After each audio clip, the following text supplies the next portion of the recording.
Bonjour les poudreux, les fans de western, d'armes anciennes. Voilà, allez c'est parti, on ouvre la chaîne. Et pour commencer, je vous propose de voir ensemble la restauration d'un petit pistolet euh, de poche. Donc poudre noire, bien évidemment, balle forcée. Alors, voilà, donc c'est un pistolet où il y a pas mal de choses à faire dessus.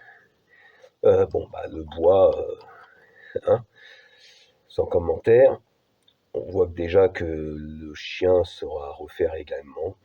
Euh, et puis à voir ce qu'il y a d'autre à refaire dessus.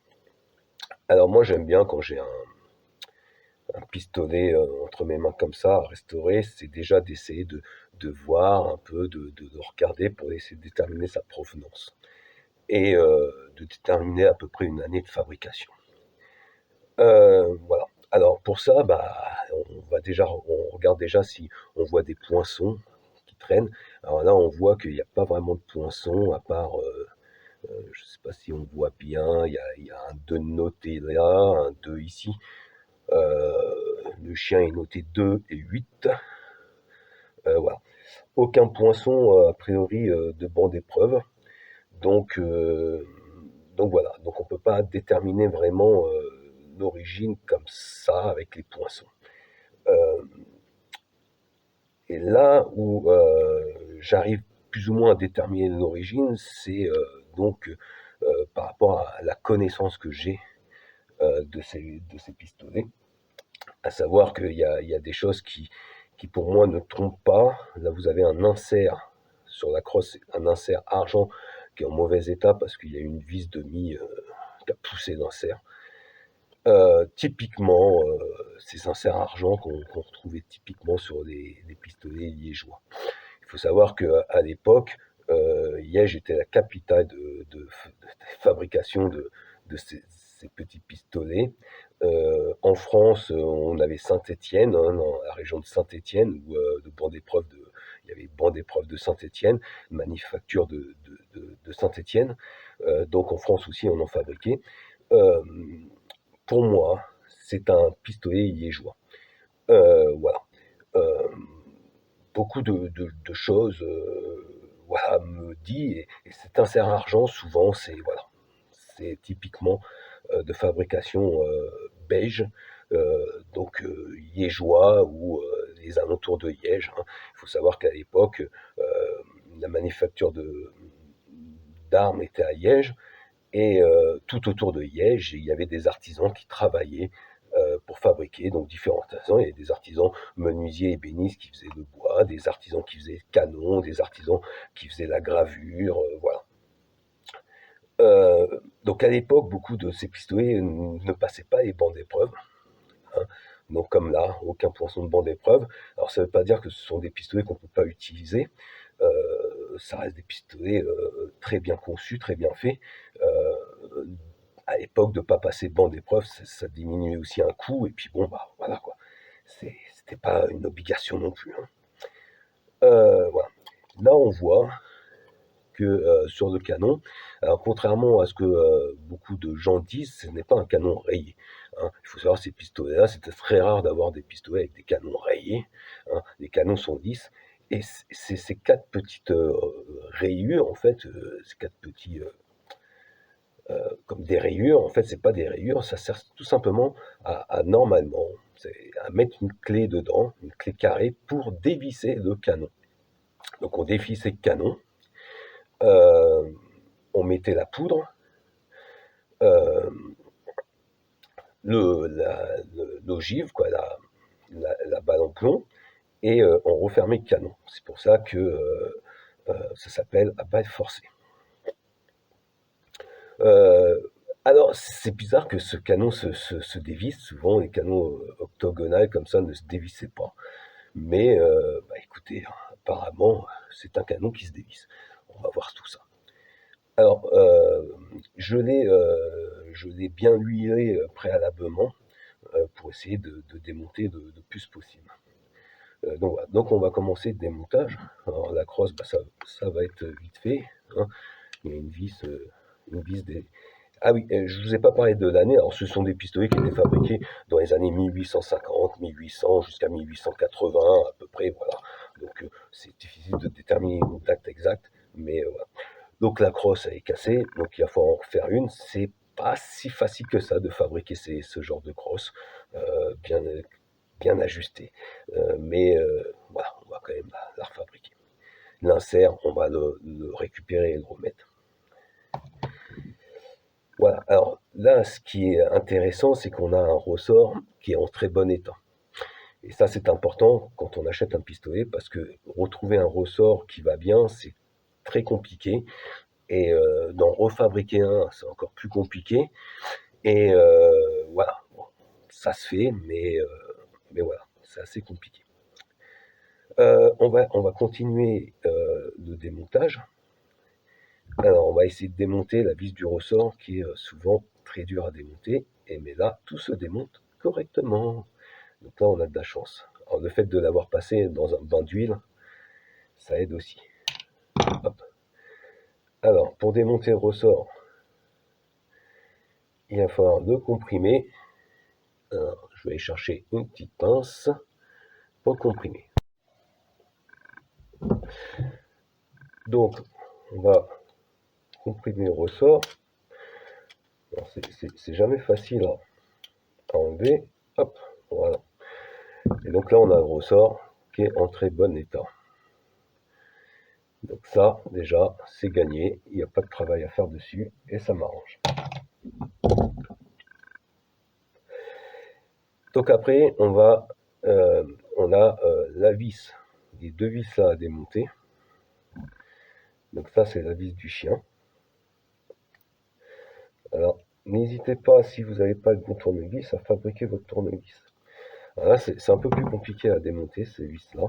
Alors, j'ai pas là de bon tournevis, donc je vais aller chercher un tournevis qui va bien.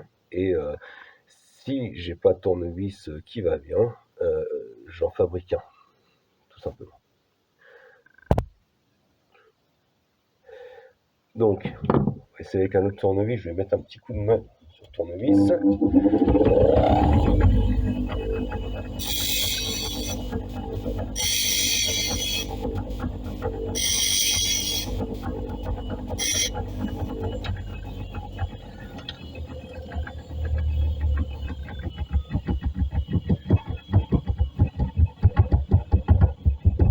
Donc là, vous voyez, je serre, je desserre, je serre, je desserre.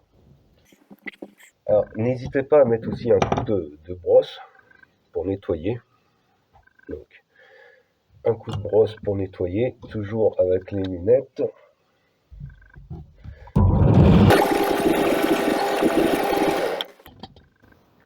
Hop, on y retourne. Et elle va venir. Hop. Alors, elle ne vient pas. Donc, si elle ne vient pas,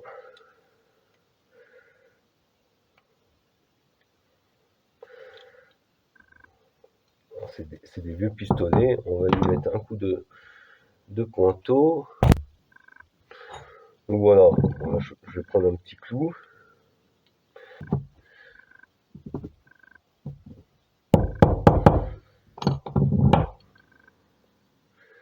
Est-ce qu'elle va vouloir venir?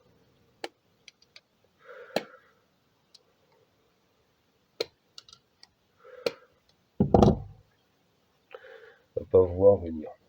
Donc, hop, on change de poste de travail sur les taux. Hop, voilà. Voilà.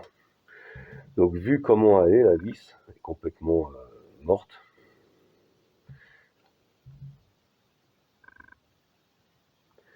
On voit pas bien. Voilà.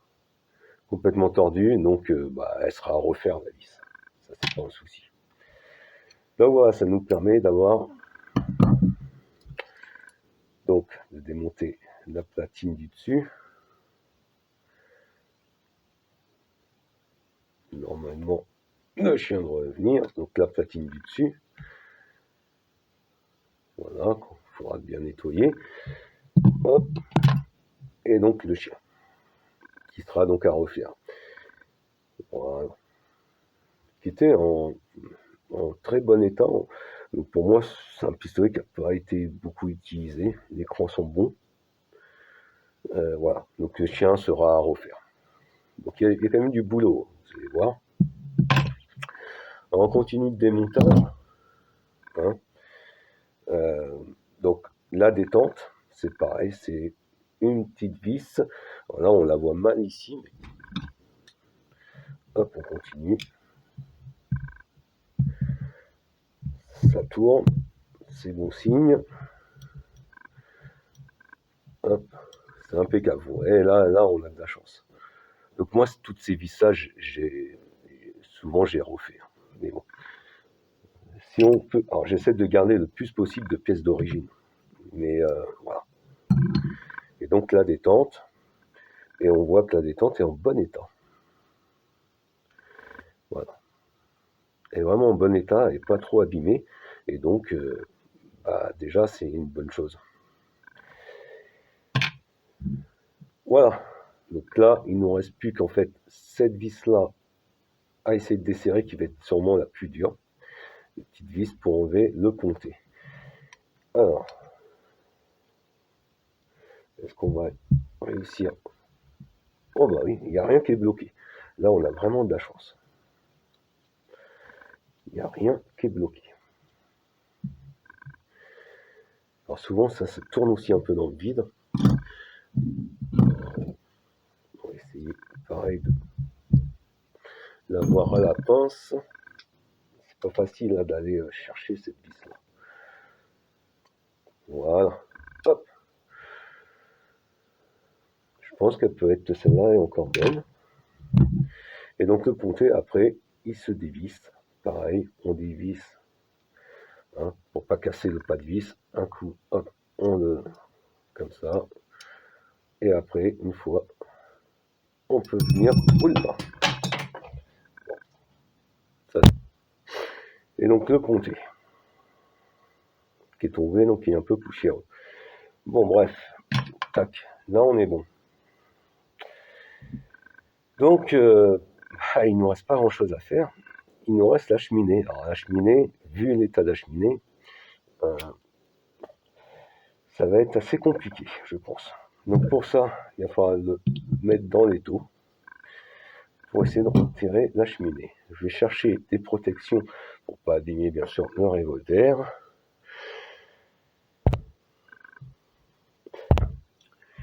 Donc là, la cheminée est vraiment pas en bon état. Je pense pas qu'à la pince comme ça va se dévisser. Ça m'étonnerait fort.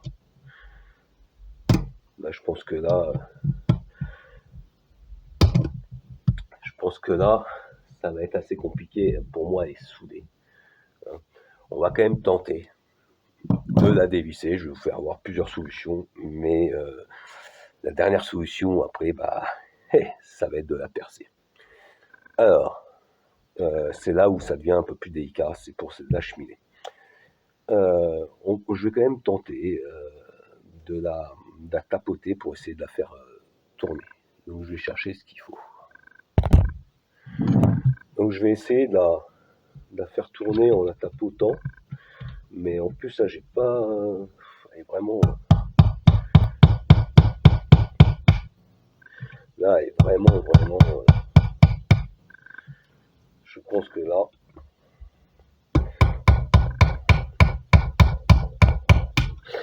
pour pas perdre de temps, vu l'état,